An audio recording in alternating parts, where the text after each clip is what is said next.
আসসালামু আলাইকুম, কেমন আছেন সবাই? আশা করছি যে যেখান থেকে আমার ভিডিওটা দেখছেন সবাই আল্লাহ পাক ভালো রেখেছেন। আমিও আলহামদুলিল্লাহ ভালো আছি। আজকের ভিডিওটা গতকাল রাত থেকে শুরু করেছি, রাতের রান্নাবান্না দিয়ে। দুপুরবেলা বিরিয়ানি রান্না করেছিলাম, সেটা খাওয়া হয়ে গিয়েছে, তো রাতের জন্য আবার রান্নাবান্না করতে হবে। তো একটু গরুর মাংস রান্না করব। আগে মশলাটা ভালো করে কষিয়ে নেওয়া হচ্ছে, আর গরুর মাংসটা কিন্তু আমার ভাই রান্না করছে। আমার কিচেনটা বড় হওয়াতে দুটো লাইট জ্বালানোর পরেও একটু আলো কম মনে হয় আমার কাছে, এই কারণে মোবাইলের ফ্ল্যাশ লাইটটা অন করেছি। তো এখন কালারটা একটু কেমন জানি দেখা যাচ্ছে। তো যা বলছিলাম, ভাই পাকা রাঁধুনি, আর যারা রান্নাবান্না করতে পারে তাদের কাছে কিন্তু অন্যের রান্না করা খাবার খেতে বেশি একটা ভালো লাগে না। এই কারণে ওই দেখা যায় যে ম্যাক্সিমাম টাইম রান্না করে। আমার আবার খাওয়া দাওয়া নিয়ে তেমন একটা প্যারা নেই, আমি সবার রান্নাই খেতে পারি, সমস্যা হয় না। তো যাই হোক, আরেকটা তরকারি রান্না করা হচ্ছে, আর এটা ছোট মাছের ঝোল রান্না করা হচ্ছে একটু আলু দিয়ে, আর পুঁই শাক দিয়ে রান্না করা হবে। শাকগুলো চাচি বাড়ি থেকে পাঠিয়েছে, একদম ফ্রেশ চাচির লাগানো শাক। এই কারণে ভাবলাম যখন তখন রান্না করে খেয়ে ফেলি, না হলে পরে দেখা যাবে সকালবেলা খেতে ভালো লাগবে না। এই জন্য ঝোলের ভেতরে শাক দিয়ে রান্না করে নিয়েছি। আর এদিকে কিন্তু আমাদের গরু মাংসটাও রান্না করা শেষ। আর রাতে তারপরে সবাই খাওয়া দাওয়া করে নিয়েছিলাম। রাতে যেহেতু অনেকটাই গরু মাংস রান্না করা হয়েছিল, এই কারণে সকালবেলা রান্নাবান্নার প্যারা নিতে হয়নি, সবাই ওটা দিয়েই খাওয়া দাওয়া করেছি। আর দুপুরবেলার জন্য এখন রান্নাবান্না করতে হবে। তো আমি আগে একটু তেলাপিয়া মাছ ভেজে নিচ্ছি। আজকে তেলাপিয়া মাছ ভুনা করব আর ডাল রান্না করব, যাতে শর্টকাটে হয়ে যায়।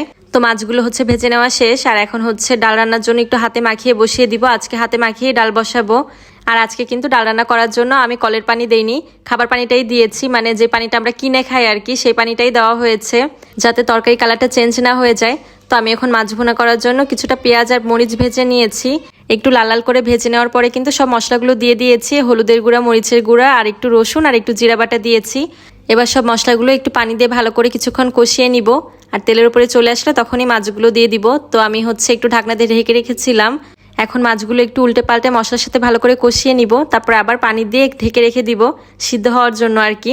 ঈদ শেষ হয়েছে তো প্রায় মাসখানেক হতে চললো। আমি যে সেই কবে এসেছে আর যাওয়ার কোনো নামই নিচ্ছি না। এর মধ্যে কিন্তু কয়েকবার করেই টিকিট কাটা হয়েছিল, তারপরে আবার ক্যান্সেলও করা হয়েছে। মানে এমন একটা অবস্থা, গ্রামের বাড়িতে সবাই জিজ্ঞেস করে তোমরা কবে চলে যাবা। তো আমিও বলি যে আজকে না কালকে যাব, বা কালকে না পরশু যাব, মানে এরকম ভাবে পিছাতে পিছাতে এখন দেখা যাচ্ছে যে আমি সবাইকে বলাই বন্ধ করে দিয়েছি যে আমি কবে যাব। আমি বলেছি যেদিন যাব সেদিনই দেখতে পারবা, তার আগে আমি আর কিছুই বলবো না, কারণ শুধু ডেট দিয়ে দিয়ে পিছিয়েই যাচ্ছি আমরা। আর সবাই তো বলছে যাওয়া লাগবে কেন, থেকেই যাও তোমরা। তো থাকতে পারলে তো থেকেই যেতাম, কারণ গ্রামে থাকতে ভালোই লাগছে। তো যাই হোক, দুপুরে খাওয়া দাওয়া করার পরে কিন্তু বিকালবেলা গাছ লাগিয়েছি আমরা, মানে আমাদের বাড়ির পাশে যে ফাঁকা জায়গাটা আছে উঠানের এক সাইড দিয়ে গাছ লাগানো হয়েছে। আগে গোবর সার দিয়েছি, মাটি দিয়েছি, তারপরে গাছ লাগিয়েছি, একটা রয়্যাল গাছ লাগিয়েছি, তারপরে কামরাঙ্গা গাছ লাগিয়েছি, লেবু গাছ আর মালটা গাছ লাগিয়েছি।